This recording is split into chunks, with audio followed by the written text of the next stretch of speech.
Bom, a gente fala agora a respeito da insulina, né? Que a gente, na verdade, já vem comentando sobre ela desde a anatomia, né? Vocês ouvem falar da insulina. A insulina é um dos hormônios produzidos pelo pâncreas, né? Ela tem ação hipoglicêmica, então ela cai na corrente sanguínea, ela é liberada na corrente sanguínea para baixar a glicemia, né? Baixar os níveis de glicose. E à medida que o pâncreas libera a insulina, ela se liga a receptores de insulina que estão presentes nas células e faz com que essa glicose ela chegue nas nossas células, ela entre nas nossas células para que seja metabolizada. Então, a ação da insulina, né, quando a gente fala assim, baixa a glicose. Como é que ela baixa a glicose? Dessa maneira. Ela funciona como se ela fosse uma chave, abrindo ali uma porta para a entrada da glicose no interior da célula, né? E é assim que ela baixa o açúcar. Então, muitas vezes, se faz necessário fazer o diagnóstico da dosagem de insulina, que a gente vai chamar de insulinemia, né?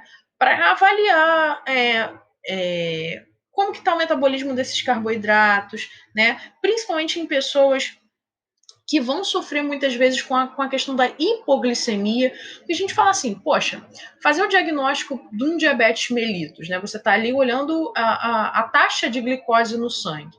Só que no caso do diabetes mellitus, a gente já sabe que existe um tipo onde as pessoas não produzem a insulina, que é diabetes tipo 1, e por isso elas são insulino dependentes. Nos dois, elas são, na 2, né, elas são insulino resistentes. Então, se a gente fizer isso com a dosagem de insulina, a gente consegue dizer, né, se não tiver produção nenhuma de insulina, essa pessoa é diabética tipo 1. Se houver produção de insulina, né, baixa quantidade, essa pessoa é diabética tipo 2. Então, com a dosagem de insulina, você faz a diferenciação, né, desse diagnóstico. Ela serve também para avaliar diagnósticos de insulinomas, né, que vão ser tumores ali que vão estar produzindo a insulina em excesso, né?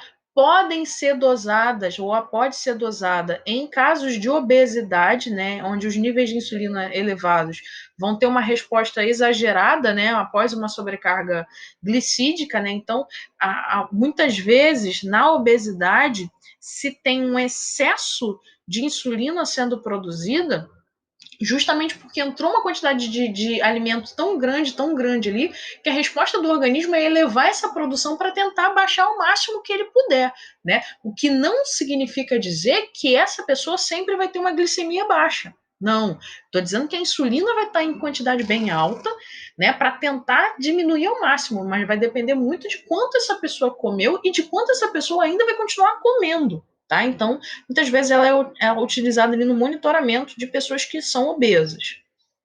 Então, aquilo que eu falei, ó, a insulina ela vai servir como se fosse uma chave, se liga ao receptor e faz com que a glicose entre nas células para ser metabolizada.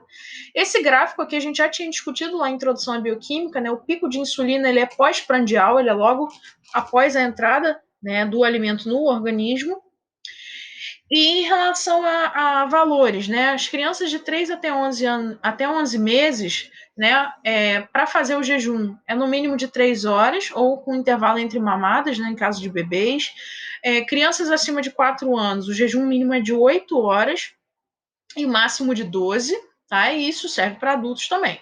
Não realizar esforço físico 12 horas antes da coleta, porque a atividade física, né, vai mexer ali com a taxa da insulina, já que a pessoa vai precisar ali da glicose para estimular a atividade física, e isso baixa os níveis de insulina, ou eleva, perdão, os níveis de insulina no organismo para mobilizar essa glicose durante o esforço, e no pós o glucagon vai estar presente ali repondo os estoques que foram perdidos.